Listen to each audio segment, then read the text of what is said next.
Those are scenes from Berlin on Saturday, February 8th. I had left the scene a few minutes before this police crackdown on a pro-Palestinian demonstration on Berlin's main shopping boulevard, the Kudam. From the outset, the air was menacing and hostility on the part of demonstrators was high. We focus on that today in State of Tel Aviv and Beyond, on my experiences that week at two pro-Palestine, some might say deeply anti-Semitic, demonstrations that were held in Berlin. We focus on my interactions with the demonstrators, on the conduct of Berlin police officers, and why the German people are fed up with Islamist activism. I'm Vivian Berkovich, former Canadian ambassador to Israel, and now focusing on what matters in Israel, the Middle East, and the Jewish world.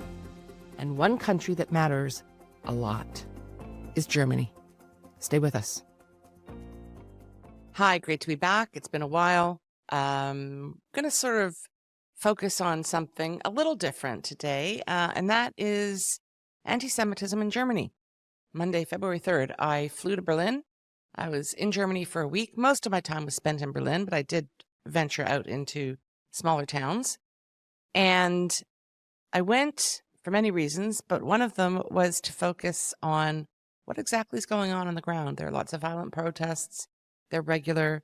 There is a very large Muslim population in Germany. Many of them are sort of reasonably newcomers to the country.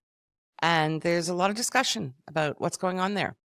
And is the prevailing anti-Semitism coming from the new Muslim community? And if so, why? Or is it something different? So I went to the protests to find out. So let's do this. Got lots of great footage, photos, and a few good stories too. So I arrived on Monday, February 3rd for the week, and I was meeting my good friend Ridvan Idemir, who is known on this platform as the apostate prophet, which is very funky. I'm going to have to develop some cool handle like that. And we'd both been watching this rising anti-Semitism with concern. Ridvan, as some of you may know, was born in Germany. His parents are Turkish. He lived in Germany for 16 years, and at that point, his parents, who are very devout Muslims, Sunni Muslims, moved back to Turkey. And that was the beginning of him searching for answers. And I suppose that search will go on forever. But he no longer considers himself to be a practicing Muslim or part of the culture. And of course, he's very familiar with German culture and speaks the language. So it was really great to be able to travel with him. And we went to one demonstration together, and I went to one on my own. And the one we went to together was at 3 p.m., Potsdamer Platz, which is in the former East Berlin, a big civic square. And we went to see what's going on. So let's focus on that now. So these demonstrations are organized regularly throughout Berlin, have been since October 7th. On the day that we were at Potsdamer Platz, it was like a typical Berlin winter day. It was gray, blustery wind, cold, a little kind of rain or something spitting from the sky. You know, it wasn't like a beautiful day that you want to spend outside. I arrived a little early because I wanted to get the vibe of the place. I wanted to see how the whole demonstration comes together, who are the organizers, how they set up, all that good stuff. And when I arrived, the organizers had pulled a very large BMW SUV, as you can see, into the square, and they were unloading jumbo speakers and stands and huge banners that were unfurled, professionally made banners. The scene was notable to me because there was a very heavy police presence. And you can see in the photos as well. I mean, I'd guesstimate that there were at least 2, maybe 3 police officers for every demonstrator. And the reason for that ratio became very apparent quickly. This is not a passive crowd. And in addition, of course, to the uniformed police officers who were in the square, very directly controlling events, I'm sure there were many plainclothes police officers around. There were vans and other vehicles parked in the square and nearby. So the presence is strong. I had arranged to meet with Karolina Chrysler at the spot at Potsdamer Platz on that day. She's an extraordinary activist whose power is her silence. We had been corresponding for a few months at this point, and I was really kind of blown away by what she does and how she does it, and I wanted to see her in action. So to do that, I had to go to Berlin. Twice each week since October 7th, Karolina, every Wednesday and every Saturday, she attends what are, in effect, demonstrations supporting Hamas violence against Israel, even though, of course, Hamas is illegal in Germany, as is Hezbollah and Samidun and many other organizations that are considered to be terrorist. But the protesters gathering at these demonstrations very much loathe Israel, and I think it's fair to say, Jews. So back to Karolina. We're going to show you a few different stills and some video footage that I took that afternoon in Potsdamer Platz. In one hand, as you can see, she holds a handwritten sign, very simple sign. And on that day, she had written, "Believe Israeli women" on one side. And that, of course, is a reference to the silence of global women's groups, the United Nations, UN Women, the Red Cross, the World Health Organization, and I could go on and on and on.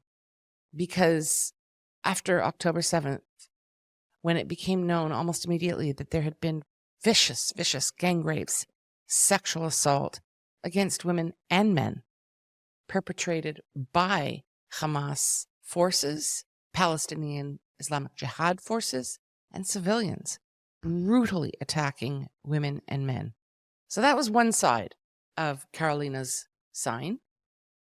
Believe Israeli women, because these organizations, not only were they silent, but some of them even said, "Show us the evidence. We don't believe you." I thought we just believe women. I thought that was the whole new mantra. That was the big Me Too moment, right? Believe women. Except when it's Jewish women. On the other side of Karolina's sign was a photo of Shiri Bibas and her orange-haired boys, Ariel and baby Kfir. I don't think that they need any introduction. So Karolina stands there, quietly, silently, with this handwritten sign in one hand, and in the other, she held a bouquet of orange tulips. She's a mother of 4, a lawyer, and a quiet heroine. And very soon, I will be posting a full-length interview that I did with her later in the week in Berlin. But today and here, I want to focus on the powerful voice of one woman and her brilliant campaign of peaceful protest. On that Wednesday, my good friend, the apostate prophet, which is very cool, he stood on the edge of the crowd. We were just kind of hanging out and, taking photos and listening and talking and figuring out what's going on, and began to film a short video on his phone. And I watched him do this. And he said, "And behind me here are people who celebrate rape and murder." So you can see in the videos that we're putting up now that there was this young man, and there were also several other men with him, and they were watching Ridvan very carefully. And they immediately began sort of speaking and yelling at him and harassing him. And they involved the police, saying that Ridvan had accused them all of being Hamas, and they said, "We're not Hamas, and you've got to take him away." A few police officers pulled Ridvan aside. One officer came over to me and very politely told me that they were going to be taking my friend to the station for questioning. And I have to say, I was like, okay. Like, I knew he could handle himself. I knew he hadn't done anything wrong. And the police officers were so professional and so courteous throughout my stay in Berlin. It didn't matter where I was. It was amazing. I was very impressed. Karolina, because of what she does, requires constant, close police protection. As you can see, there are always at least 2 police officers uniformed, and they're within an arm's length of her. as soon as a stranger approaches, they close in, and another one or two will come over. That is how the police in Germany assess this situation, where a woman standing holding a sign and a bouquet of flowers is such a threat to the demonstrators that she requires really incredibly tight and close security. When additional demonstrators approach Karolina, and they do that frequently, I saw it, several more police officers will appear from nowhere, and they'll form a cordon around her. And she just stands there quietly, holding a sign, threatening no one. You can see here in this photo, there's an individual carrying an oversized, very oversized Palestinian flag. And there were a few, it must be very heavy, so they passed it off one to another. But they made a habit of circling Karolina with this flag. And once they figured out that I was not there kind of as a member of their team and in support of the demonstration, they did the same thing to me. They kind of circle you very closely several times. And it's a certainty, particularly with the wind, that the flag is going to blow in your face and fall on you. And it's a provocation. It's done for two reasons. One is to show power. It's to menace and to threaten and to provoke. Just imagine what would have happened if I had dared to touch the flag to push it off me. Imagine how these demonstrators would have reacted. So I just walked away, but they made their point. All the while that these various kinds of things are going on, Karolina is dignified. Her courage and simple truth, they are the threat. She is jeered at. She is spat upon. She's been assaulted physically. She's had objects thrown at her. Meanwhile, my friend Ridvan, as you can see here, he was asked by police to accompany them to a van parked on the edge of the square so that they could have a look at his recording, including his commentary. They wanted to see what it was that these demonstrators were complaining about.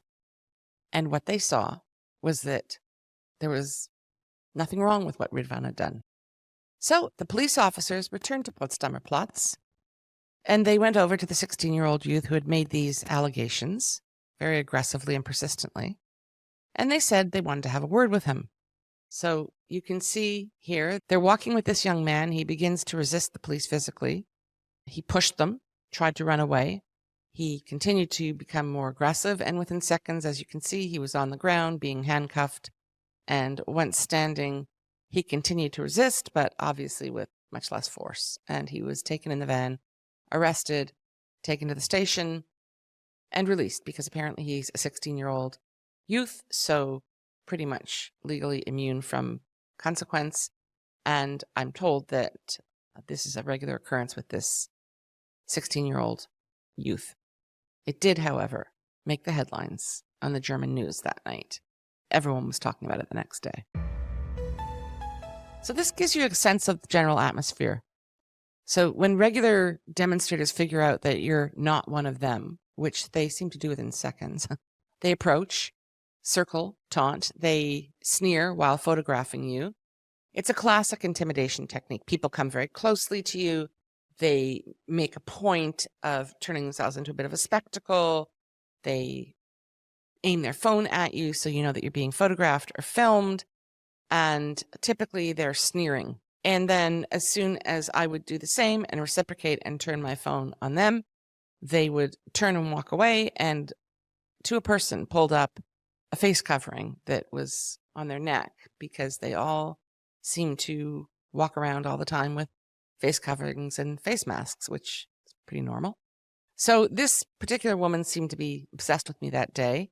And you can see that when I film her back, she smirks and walks off very quickly. All right, so I next saw Karolina on Saturday, February 8th. We met at 3 p.m. in a little parkette right beside the Kudam department store, very famous store. If you've been to Berlin, I'm sure you've been there. And it's on a major shopping street known as the Kudam locally, Kurfürstendamm, that's the full name.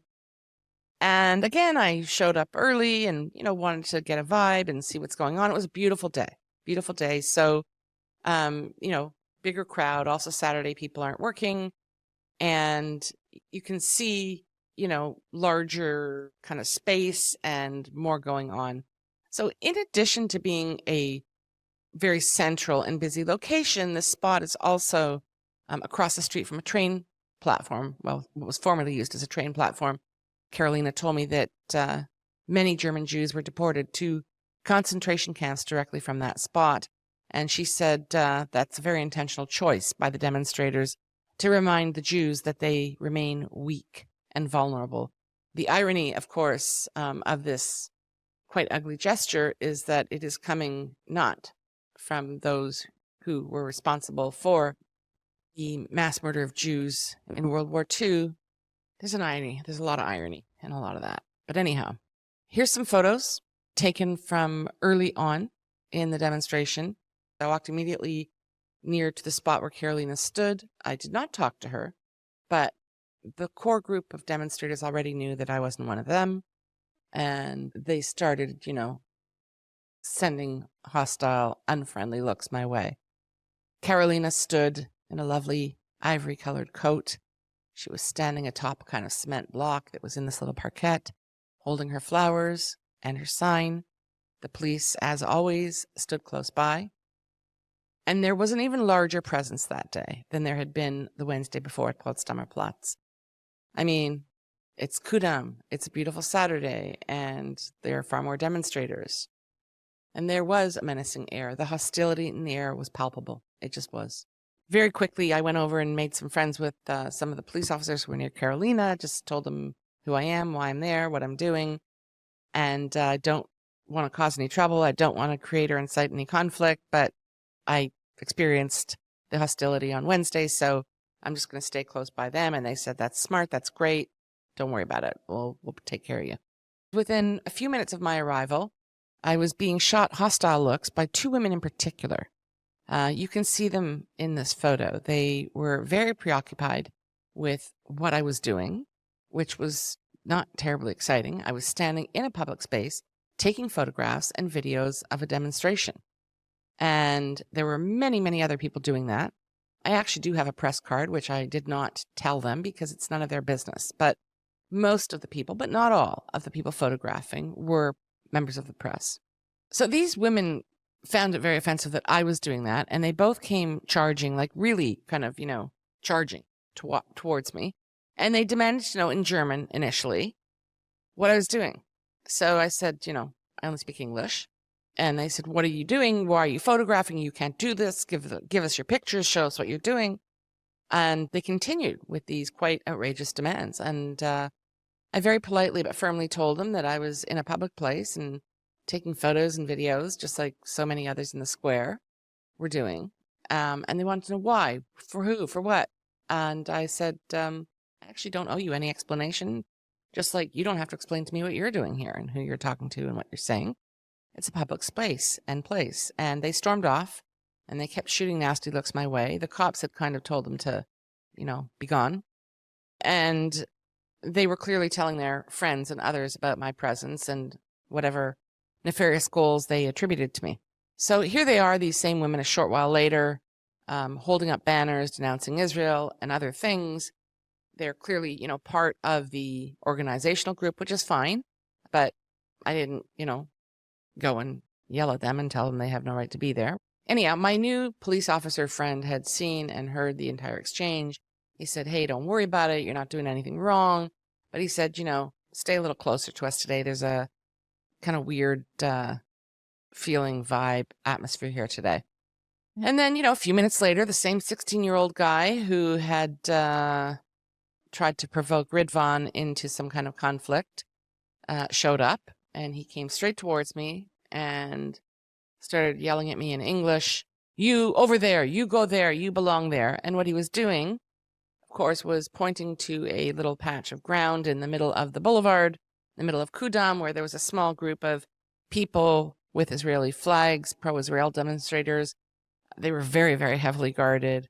And I reminded this teenager, as I had the other women, that I was free to stand where I chose, and suggested that if he had a problem with that, he'd go and speak with the police. He did, and didn't do much because they told him I wasn't doing anything wrong and that he should mind his own business.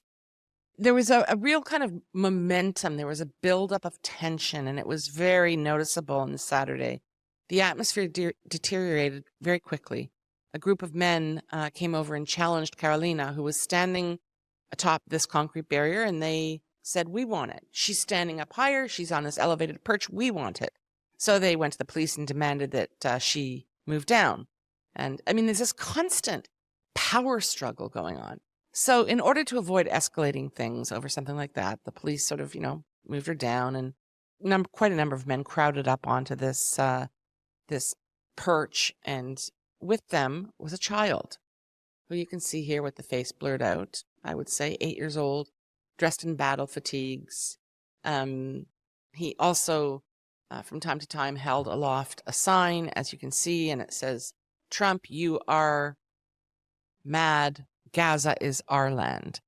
Of course, I photographed the group, and the child was in it, and this enraged several protesters. I mean, they were just constantly all over me. And they went to the police again and complained, and one of them came over to me and he said, "Look, you're not doing anything wrong, but these guys are getting really kind of worked up, and I don't want things to escalate. So if you wouldn't mind, just avoid photographing over there." And of course I agreed. I mean, for one thing, I already had some photographs, but I really did not want to cause any sort of violence, disturbance, reason for an escalation. But I mean, let's be real about this. You don't parade a child in public at a public demonstration with such an inflammatory costume and message and then say privacy. Like, sorry, it just doesn't work that way. It's not the fault of the kid that he's being raised by violent and irresponsible adults. Absolutely not. But I mean, the way they were conducting themselves and using this kid was just atrocious. So things it just doesn't stop the action. At this time of year in Berlin, of course, the sun sets pretty early and the light is kind of waning and getting weak and it's feeling more violent. And I thought, I'm out of here. I've had enough. And I just slipped away quietly and ducked into Kudam. And I thought, well, if protesters are following me, then I'll notice them. I'll see them right away. And they weren't. So I just kind of ambled and meandered through the store and exited at the other end and went back to my hotel. While I was in Kudam, though, I get a message from Karolina. And she said one of the police officers who was taking care of her said things were beginning to get out of hand and that she'd best be leaving on her way. And he asked her to contact me to make sure that I had left. And I had. So that was good. I mean, they just were just amazing, looking out for our safety. The demonstration that evening was shut down by police shortly after I left. There are new laws that had come into effect a week or two before this demonstration took place. And that law states that only the German language may be used, only slogans in German, only speaking in German, nothing in Arabic or Turkish. Here's a clip that we found. Of course, I wasn't there, but of the police breaking up the demonstration, riot police. There were many arrests. It was violent. And they're complaining, of course, the demonstrators that, the police are banning free speech, and the police and the Berlin government position is no, that's actually not what we're doing. But we have noticed over the last, 17 months or so that when you do speak in Arabic and Turkish, you say overtly violent and anti-Semitic and hateful things. And we just aren't going to allow that anymore. So it's going to be in German, which is a language that all police officers understand, and so that they can control things and ensure the safety of everyone there. And that's kind of the story. When the demonstrators refused to comply with police warnings, when they refused to speak only in German, they were then told that the demonstration was being dispersed. And then when they resisted and did not disperse, that's when the riot police moved in. So unlike in many parts of the world, including my hometown, Toronto, where pro-Hamas demonstrators own the streets and openly threaten and harass Canadian Jews without really ever experience any consequence from law enforcement, the German police are taking a different approach. Karolina continues her singular and independent protest. A heroine she is. German society is very, very trepidatiously, but they're looking at the tough questions and they're asking them and they're saying, what's going on here? Unlike Canada and many other Western countries where these demonstrations are or have become just kind of a way of life, Germany is reacting, and they're working hard to not only control the anti-Semitic violence, but also look at why they're happening and who is organizing them and why. German society is being torn apart by what's being called the migration crisis. Do we work to integrate this community, this very large community of Muslims, many of them newer arrivals? Do we deport? What do we do if and when they commit crimes? There have been several very violent criminal incidents over the last few months that have taken place in Germany. There was the ramming of a Christmas market in Magdeburg just before Christmas, and there have been stabbing incidents. There have been a lot of attacks, and very often it is Muslim asylum seekers who are involved in those attacks. And German society at large is quite rightly asking, what do we do? How do we deal with this? Some say deport. Some say get tougher legally and, actually enforce the law and create consequences. And some say, we've actually created this problem because we've not put appropriate effort and allocated enough resources to these communities to help them integrate. They come very often from war-torn societies, and they need a lot of support. So these are the issues being discussed in Germany. These issues are going to be raised on this platform in the coming weeks, months, and probably years, because Germany matters a lot. Germany matters to the safety and stability and well-being of Europe, the free world, the NATO alliance, and the Jewish people. Germans always say that they have a special relationship with Israel and with the Jewish people, and I would tend to agree with that. And it's very important for them to demonstrate what they're going to do, how they're going to handle it, because they have a responsibility, and they also, the German people, they have a lot of moral suasion and standing when it comes to reckoning with their national conscience, their guilt, their duty. They carry a lot of weight because they've worked really hard to address those things. Okay, so that's it for today. I know, nice late episode, huh? Thanks for watching. We'll be bringing more material from Berlin, from Israel, from other parts of Germany in the coming weeks. Please subscribe, ring the bell, love us, like us, do whatever it is you do. Check out our website, stateoftelaviv.com. Signing off now, Vivian Berkovich. In southern Israel, the birds are singing, the rain has stopped. Thanks for being here.